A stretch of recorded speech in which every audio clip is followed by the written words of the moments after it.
You're listening to the Think Unbroken podcast, and I'm your host, Michael Unbroken.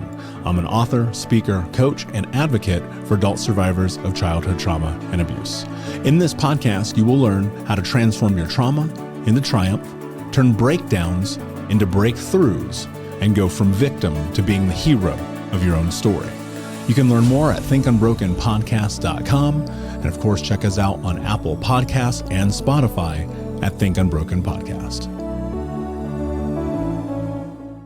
The other day, I was coaching one of my clients, and they asked me a really important question. They asked me, how do I go about talking to the people who are closest to me in my life about having traumatic childhood experiences? That's what we're going to get into today's episode. So, one of the things I will tell you before we jump in is that if you need support, you need guidance, we have a weekly coaching program every Monday night of the year that you can join. All you need to do is go to thinkunbroken.com, schedule a free coaching call with me, and I'll tell you all about it. If you need support, if you need community, if you need the systems, tools, and the approaches to really creating massive change in your life, this community will change your life forever. We just had like 5 new people join this week. It's unbelievable what's happening over there. We're putting in a lot of intention and effort. Plus, when you join, there are so many unbelievable perks and benefits I won't get into now. So head over to thinkunbroken.com, schedule your call with me, and I'll tell you all about coaching. So, how do you answer this question? Well, as a coach and someone experienced who've done this now thousands of times over the years, there's kind of a systematic and formulaic way that you approach talking to the people in your life about your traumatic experiences. And so I'm going to break this down in a way that I think will serve you very well. This is one you're really going to want to pay attention to. I think first and foremost is understanding the outcome that you want to have from the conversation. It is not good enough, in my opinion, to just sit down with someone and dump all your shit on them. It's not going to work. And in fact, most of the time you're going to freak people out or scare them away. Now, there's nuances in that depending on the length of the relationship, the type of relationship. Is it friendly or familial or intimate? Right? There are considerations to be had because there are variables that play a role in this. But generally speaking, you need to have on the front side an understanding of what it is that you want to accomplish in the conversation. Is it connection? Is it building trust? Is it building intimacy? Is it voicing something to create a space of understanding because something may have taken place in the lead up to the conversation? I will say this as a caveat to everything here. Your friends and your family are not your therapist and they are not your coach. Do not go to them with the seeking advice.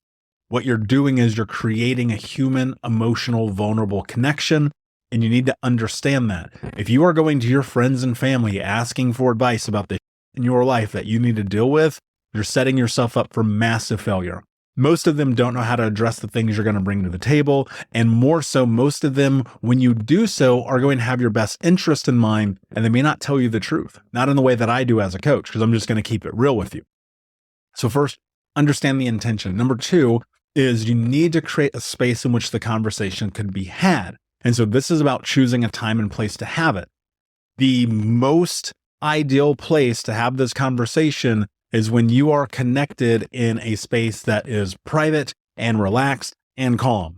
The worst time to have conversations about childhood trauma with the people in your life are when emotions are heightened, where there are problems happening, and when chaos can ensue. What I would always suggest to people is create something, a space on a calendar, and I know as crazy as it sounds, this really works, and talk to that person and say, hey, I want to connect with you. I need to have a pretty difficult conversation with you about my experience. When works for you? This is something that I've done many times over the years because one, it helps, it really helps remove the stress of the moment, right? Because most people just jump right into it and now they're all stressed out, they're freaking out, and they're like, we got to deal with something crazy. But what it does is it diffuses any potential stress. I've come to find that to be very true. People like to be forewarned.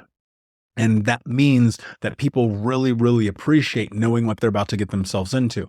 this might be a reason why movie trailers exist, right? Because you kind of want to have a general idea of what you're about to get yourself into before you go and pay $25 and then buy popcorn and then sit in the seat for 3 hours or whatever, right? So what you're doing is you're diffusing any potential chaos by just having an upfront conversation and saying, hey, I want to talk to you about something difficult. When works for you?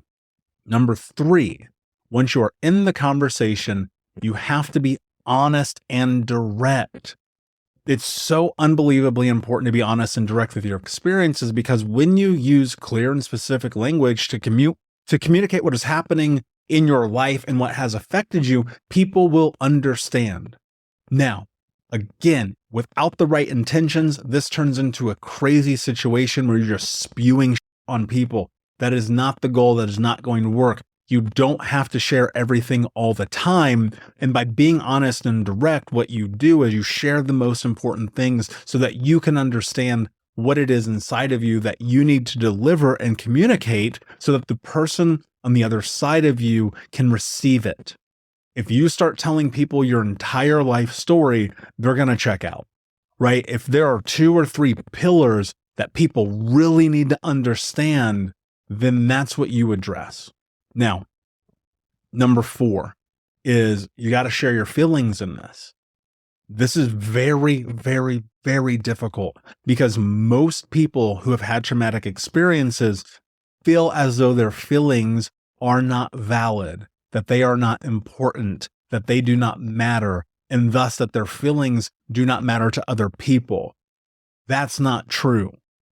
But the willingness to be vulnerable enough to sit across from someone and have the conversation will open up the opportunity for you to create depth. Now, sharing your feelings and your emotions are different than being emotional, right? He who controls his emotions will win, right? Or she for that matter, right? It's like control your emotions and you will win your life. Most people, again, I want to reiterate this because I think it's so important. They will get triggered or something will happen in the house or in a relationship or in a friendship or at work. And then suddenly they go off and it turns into this really chaotic experience that honestly, if you would have just been able to get your brain and your body reconnected, move through and get back into your parasympathetic nervous system, you would have been able to navigate that situation. Most people are reactive instead of being proactive. And by being proactive and sharing your feelings from a calm and sustained place, you will have a productive conversation with the person on the other side. Hey, Unbroken Nation, we'll be right back to the show, but I wanted to let you know that you can grab a copy of my first book, Think Unbroken, Understanding and Overcoming Childhood Trauma, for free. If you go to book.thinkunbroken.com, you can download the PDF ebook version of the book and get everything that I know about the baseline of healing trauma for free, downloaded to your email right now. Just go to book.thinkunbroken.com to download your copy of Think Unbroken, Understanding and Overcoming Childhood Trauma for a PDF for your phone. Again, that is book.thinkunbroken.com. A great example of this. So I was seeing someone a couple years ago, and her and I had a really in-depth conversation about both of the experiences that we had in childhood. And the reason why we ended up having that conversation is because we both had realized we weren't really connecting at one point in the relationship. Now, what we did is we actually sat aside a time to sit on the couch in silence with each other present to face a difficult moment. It was not an emotional moment, though there were emotions, because we had decided that we were going to share our feelings with each other. Now, here's what's interesting. In your brain, you might be thinking to yourself, yeah, but the last time I shared my emotions, I wasn't seen. I wasn't appreciated. I wasn't heard. They used it against me. Being vulnerable is bad. If I show up as myself, there's a ramification. These feelings and these thoughts, while valid, these thoughts are not reality. They're based on past experiences, and you have to be able to move through that. Now, here's what's really interesting about it. If you share your experiences with someone and they rebuke them and they throw them back at you, that's going to tell you everything you need to know about that person. And I would tell you whether they're a friend, a family member, a business associate, or an intimate partner, you may want to heavily consider getting them the out of your life, because they are not going to serve you for the better. And one of the greatest things that you can do in this journey, which is number 5, is to set boundaries.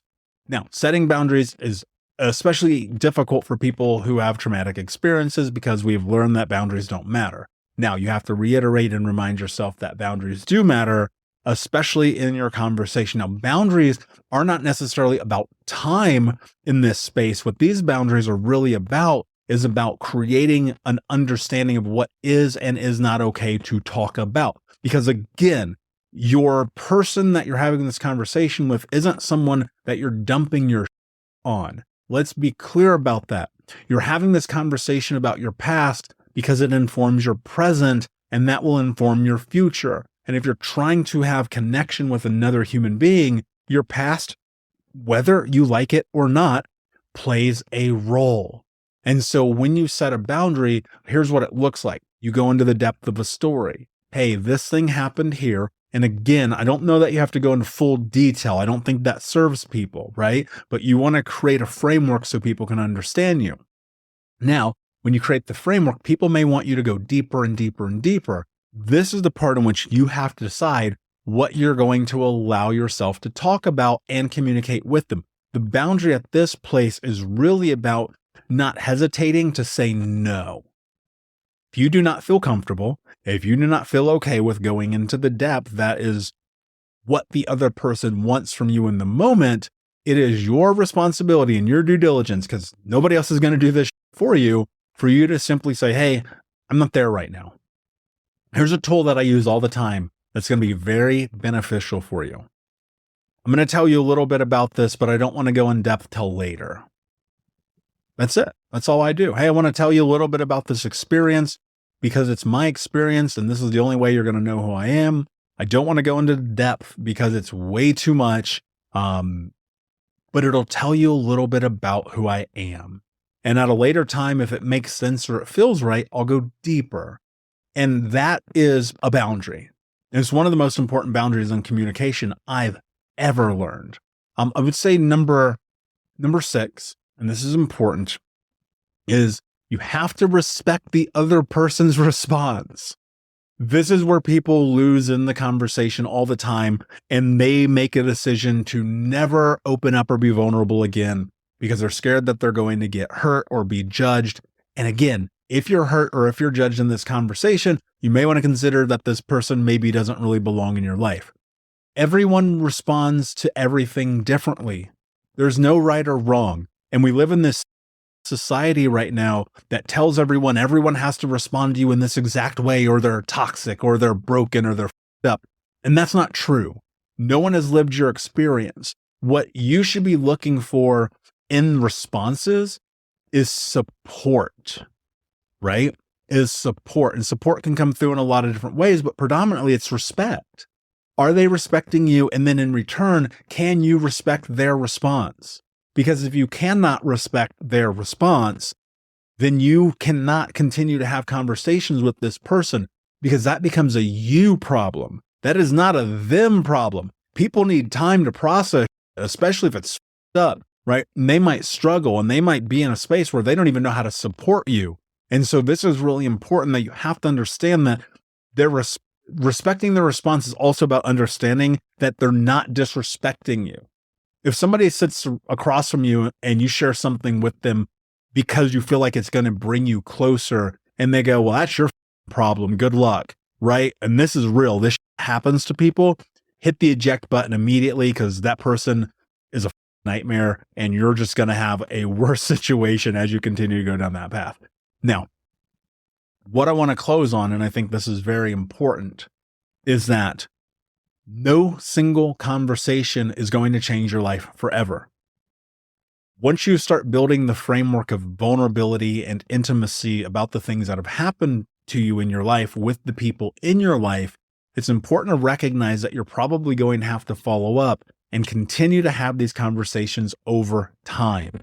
I've never had a single conversation that changed my life forever, and neither will you. I mean, it's not that there aren't these moments where it's like, that was powerful, that was helpful, there was a shift, But it's normally like, hey, we're going to come back to this again and again and again. And what's really important about this is, again, even though I said again like 9 times just now, these people are not your emotional support humans. They're not your therapist. They're not your coach. What they are they are people who are there to support you, who want to connect to you, who want to be a part of your life. Now, the space in which you choose to bring that up is going to be predominantly based on where you are and what your needs are. And so it's really important for you to acknowledge your wants, your needs, your interests, and your boundaries. And ask yourself again, I want to close the loop at where I started this, is what is your intention in the conversation? This is so unbelievably important and overlooked. Ask yourself the question, why do I want to talk about my childhood trauma with this person? If you cannot answer that question, do not have the conversation. It's that simple. Because you're not ready. B, it's going to turn into a nightmare. And C, you're probably going to have unrealistic expectations.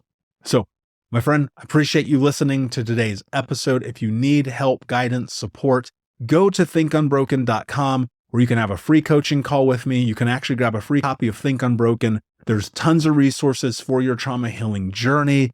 And until next week, my friend, be unbroken. I'll see ya. Thank you so much for listening to Think Unbroken.